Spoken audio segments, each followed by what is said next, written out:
This is a Nightline Friday night special. 2, 1.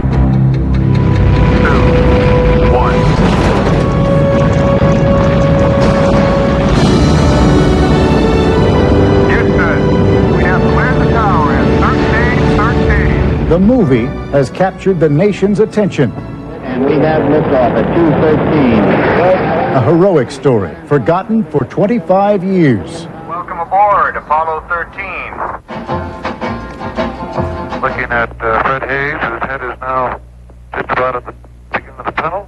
This is the crew Of the Apollo 13, wishing everyone back on Earth a pleasant evening. A mission considered routine until something went horribly wrong. Houston, we have a problem. This is Houston. Say again, please. Okay, Houston, we've had a problem here. Tonight, Apollo 13, the real stuff. I don't know what it was.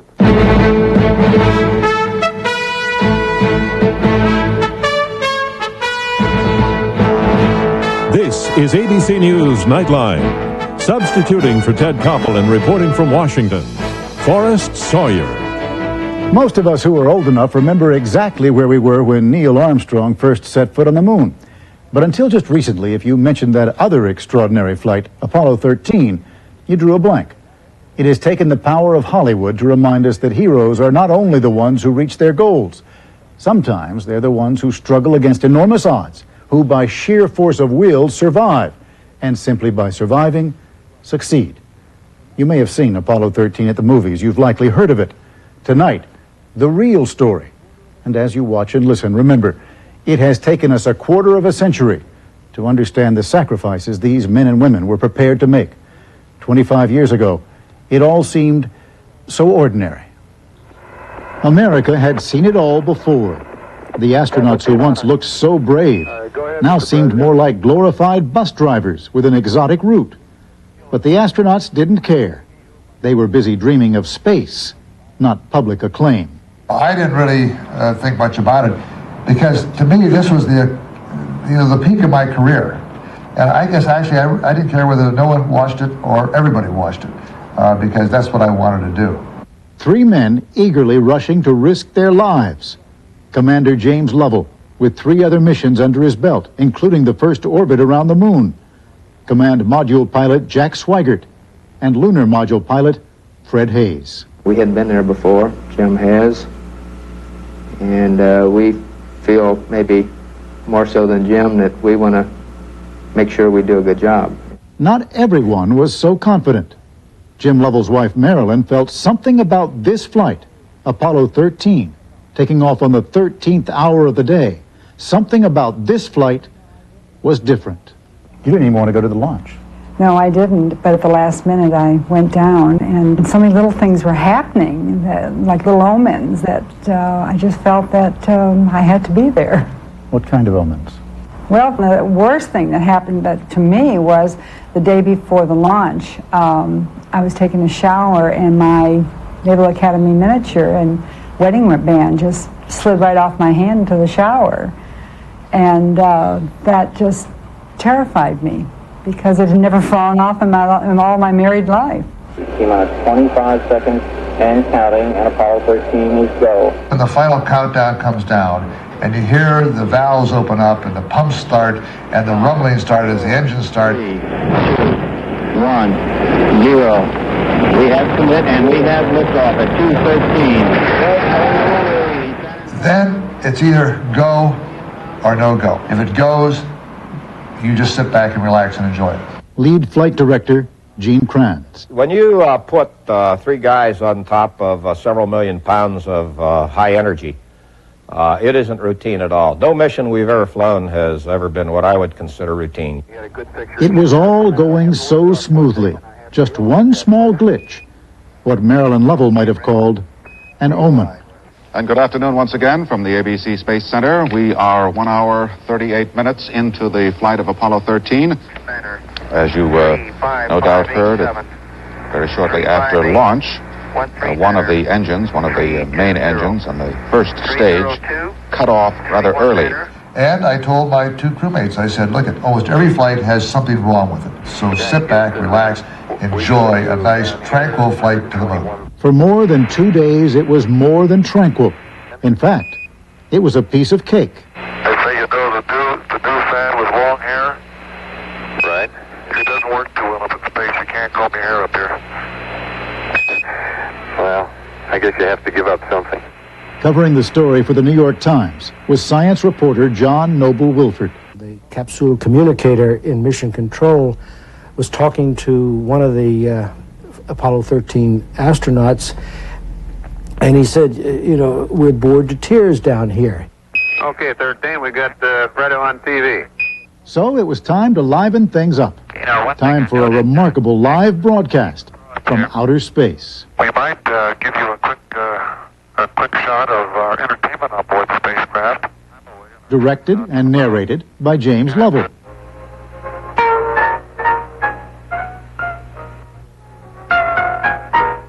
And starring Fred Haise. So, if you hear any funny noises, it's just probably the drink bag. We showed the things like the backpacks, the lunar boots. You know, basically a rundown on what was in the vehicle and to the extent we could, how we're going to operate. The only problem was America was otherwise occupied. Okay, Jim, it's been a real good TV show. We think we ought to conclude it from here now. What do you think? The networks had all decided one more space mission just wasn't worth the airtime. We're just about ready to close out our inspection of Aquarius and get back to our pleasant evening at Odyssey. Good night.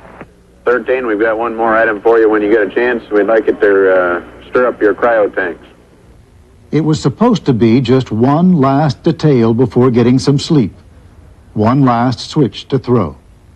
Okay, Houston, we've had a problem here. This is Houston. Say again, please. Houston, we've had a problem. We've had a main beam bust thunderbolt.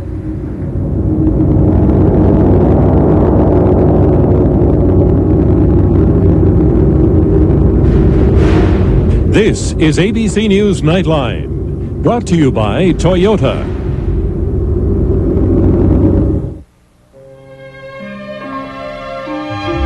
Toyota's highest level of spaciousness, refined driving performance, comfort and luxury is well within reach. Introducing for only $299 a month, the Toyota Avalon Lease. Now it's easier than ever to experience the tranquility of Avalon. In 1895, Wilhelm Röntgen discovered X-rays. The following year, Siemens worked closely with him to develop its first X-ray tubes. That was then. This is now.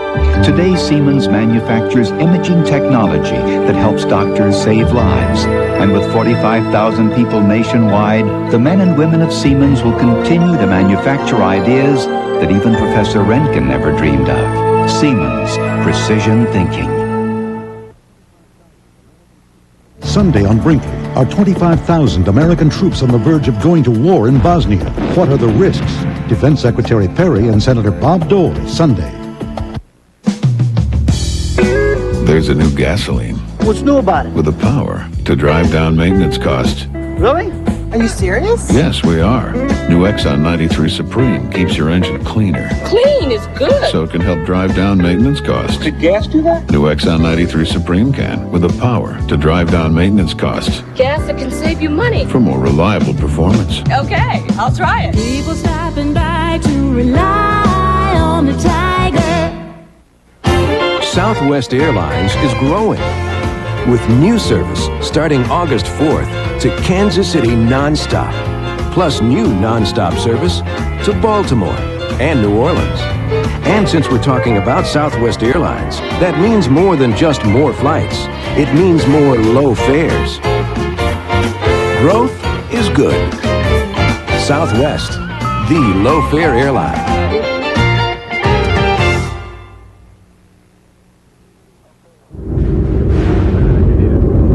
Okay, Houston, we've had a problem here. This is Houston. Say again, please. Houston, we've had a problem. The astronauts sounded so calm. They were not. With just one word, they had transformed the almost tedious normalcy of Apollo 13 into an emergency. Instantly, other people around we froze, because the problem doesn't sound too alarming, a word, but to an astronaut, that is a very serious word. Astronauts did not use it lightly. That kind of a call coming down from the crew is sort of like getting an electric shock.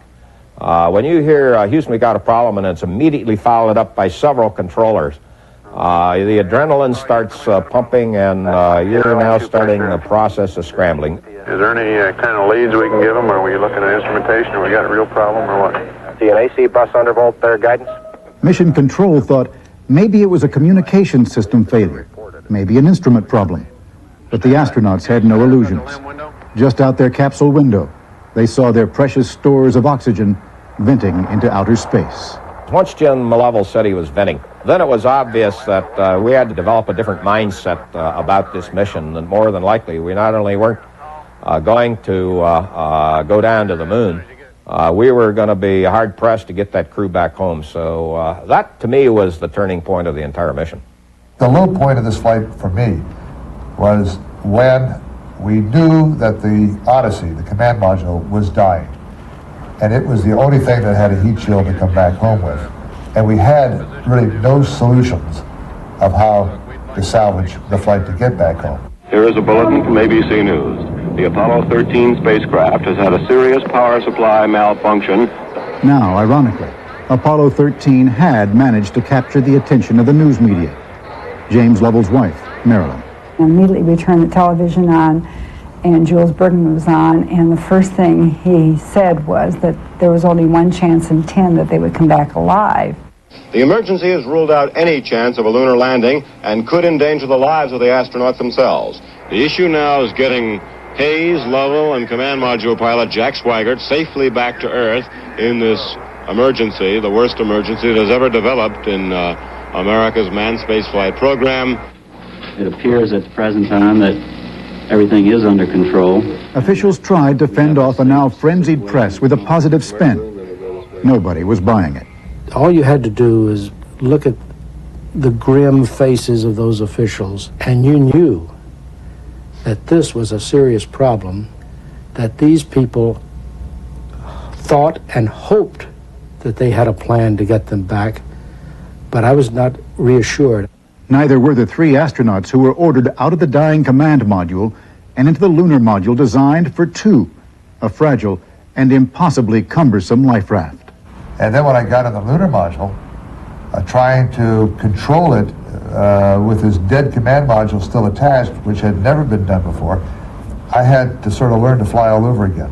When you say go under residuals, you mean don't trim them, is that right?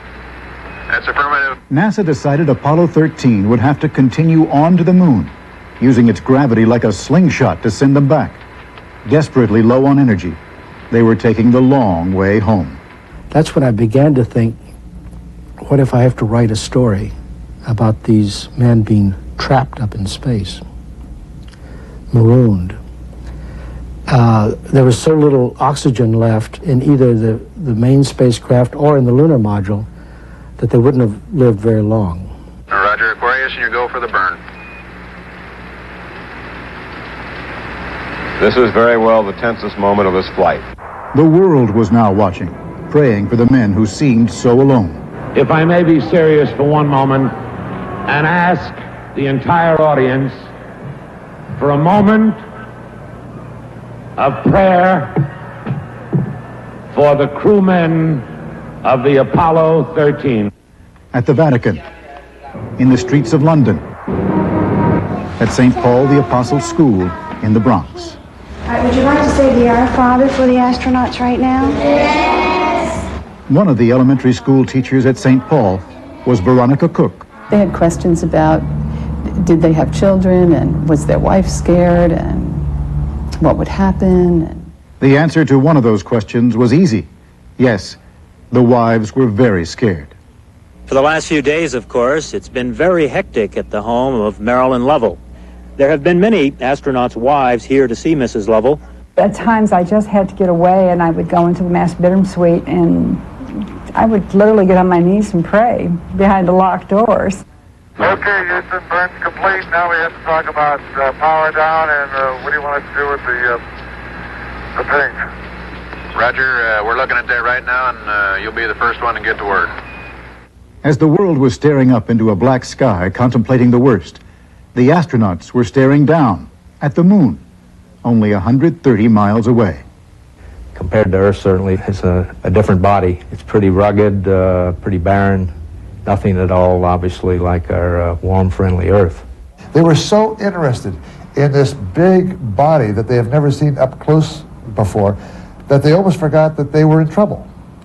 And I had to keep reminding them by saying, let's get these procedures squared away. And they said, well, we want to take some pictures of the moon.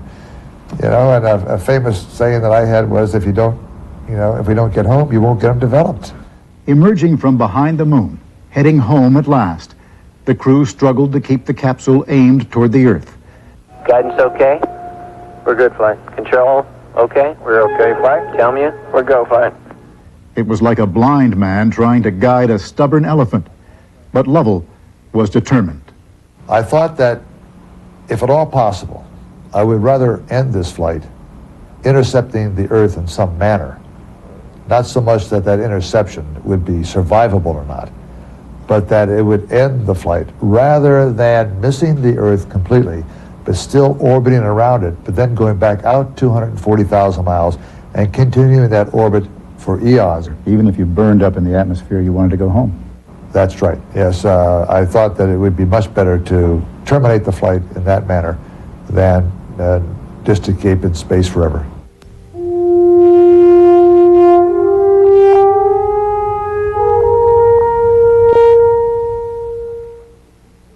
Here at Goodyear's biggest tire plant, we're gearing up for the tire sale you've been waiting for. It's our 25% off sale. Save 25% on selected Goodyear tires at participating retailers all across America. But hurry, this sale ends July 22nd. When you're outside and your work bug's gone, now there's an off that you don't put on.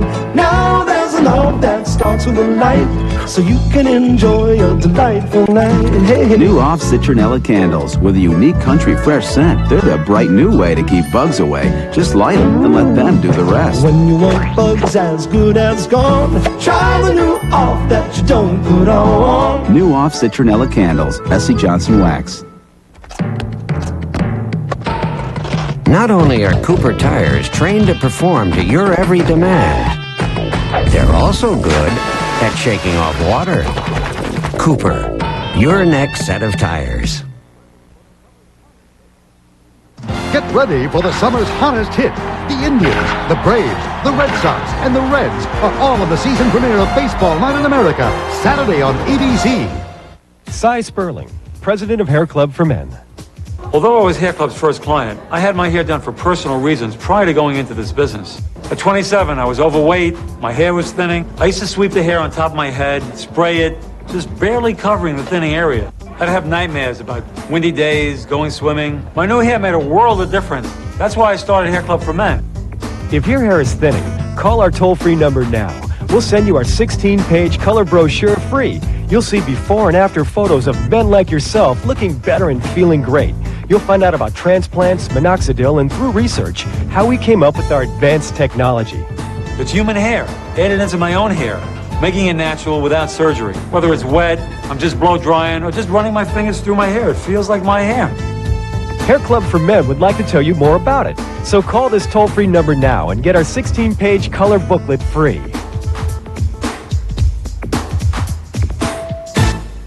I'm Ken Hilton, the managing partner with Bell Ford in West Nashville, and we want to be your Ford dealer. We'll do it with lower prices and better service. You can buy a new Ford Explorer with air conditioning, stereo, power windows, and power seats as low as $23,988. We'll beat any advertised price on a new Ford. You bring us a competitor's ad, we'll beat the price on a comparable unit out of our inventory, I guarantee it. You come see us today at Bell Ford, Interstate 40 West at White Bridge Road. That's Bell Ford in West Nashville.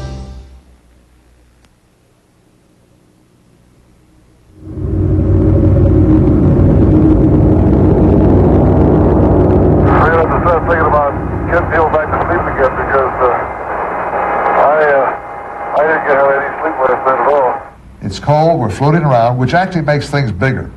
Zero gravity makes things bigger. The food is frozen.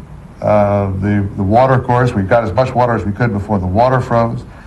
We weren't too hungry, but we didn't have much food to eat. There were no lights. We never had any lights on after the power down in either vehicle, so you went through periods of complete darkness. When you felt anything in the vehicle, it kind of chilled you to the bone. We're at burn attitude, flight. College. On the ground, there was chaos. Any way you ran the numbers, there wasn't enough energy to get the men home, and that was unacceptable. We had to invent virtually everything we did during the course of the mission. Sometimes we'd have some of the piece parts of the procedures we had to execute, but it was invention, work around, and find new ways of doing things every step of the way. When the carbon dioxide levels rose dangerously, engineers decided to jury-rig a set of air scrubbers, using anything the astronauts could find: cardboard, plastic bags, even their socks. When they said this will work, we said, okay, thank you very much, tell us what the procedures are. And they did in the basic terms. They said, take 3 feet of tape. Oh, no, well, just take an arm's length worth of tape. You know, cut it up and use that. And so that's what we did. With each hour that passed and they were still alive, they were still on course, you began to think, they can make it, they can make it. Hang in there, it won't be long. The truth is, the odds were still against them. They still had to steer a crippled capsule with a possibly damaged heat shield into a tiny trajectory window, and there was no room for error. If you come in too shallow, you'll skip out, like skipping a stone on water. If you come in too steep, you'll be a fiery meteor for a few brief seconds over the sky, and that will be it. Thrust looks good. Shut down. In the rush of entering the atmosphere, ground control would lose radio contact. They must wait to see if their men would come out alive. And then it began. I looked at my 2 companions and I said, you know, this is it. We've done everything possible that we could do. It was expected the capsule would be out of contact with ground control for just 3 minutes. I was watching television, and it was very tense, and you could hear a pin drop in my house as they were coming down. The 3-minute mark came and passed. This block out during entry was the longest time I've ever spent in my entire life. And I had one of my children in my lap, and I just kept squeezing and squeezing until immediately he just screamed, and I didn't realize I was squeezing him so tight. 4.5 minutes. Nothing. Every agony, every concern, every worry that you had ever done, all the go-for-broke calls start coming back to mind here. And that's what I'd call sweating it out. 4 rescue helicopters circled the South Pacific. 4 minutes, 45 seconds had passed. Pilot Chuck Smiley. I just remember sitting up there and scanning the skies, and all of a sudden I saw it. Odyssey Houston standing by, over. Okay, go over.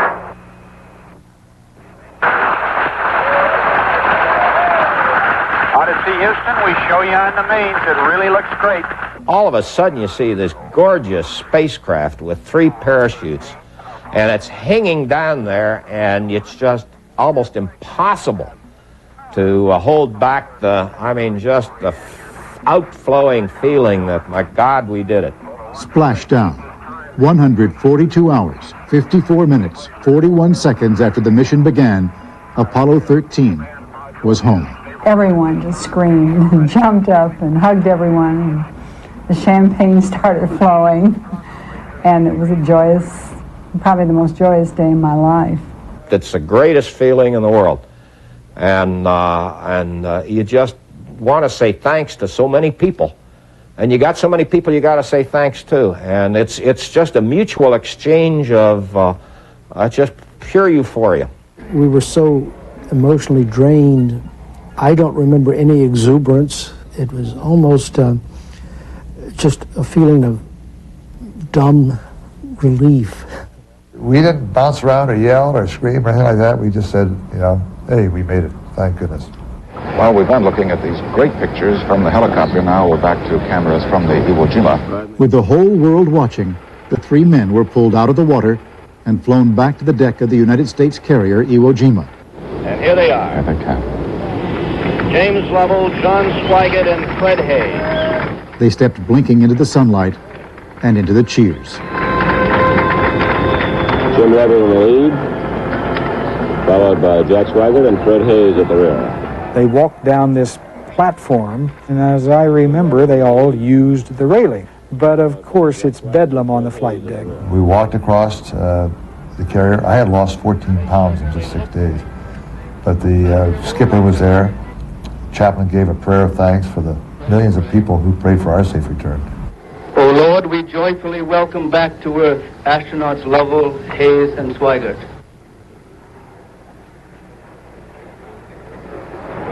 Face over here.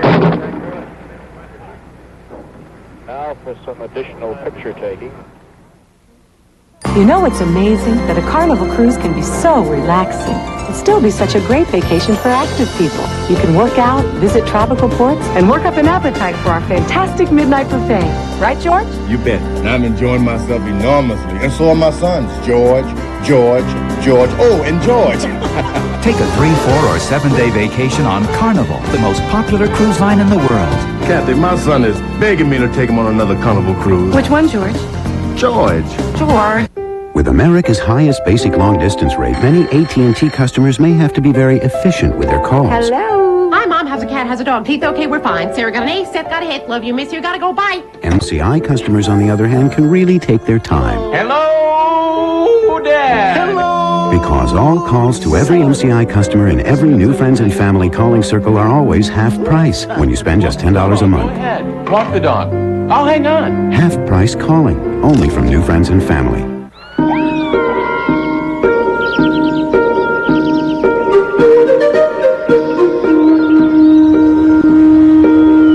Motor Company, we're developing vehicles that are gentler on the gas pump and the environment. Like this car with its 100% recyclable body. It's simply a reflection of our thinking. Ford, quality is job one. Coming this fall to ABC, Mark Harmon returns to television. Did I come at a bad time? As Charlie Grace. I'm a private investigator. Half the fun of getting into trouble is getting out of it. Oh boy, this is gonna hurt. Without a scratch. No trouble at all if you're Charlie Grace. You're kind of cute, but you're way straight for me. Gee, I'm crushed. Mark Harmon is Charlie Grace. Coming this fall to ABC.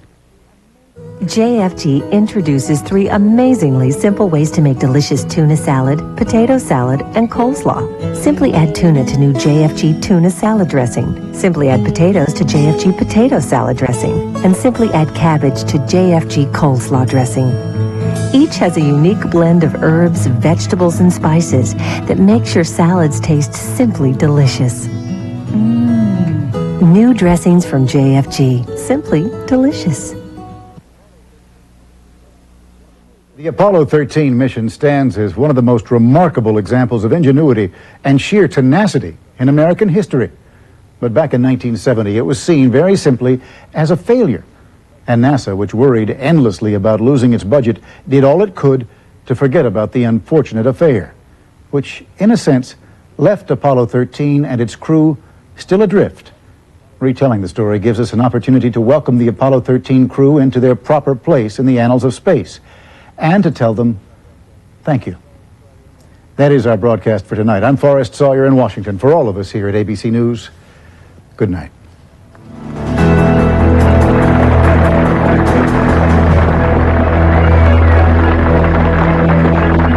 Nightline is a presentation of ABC News. More Americans get their news from ABC News than from any other source.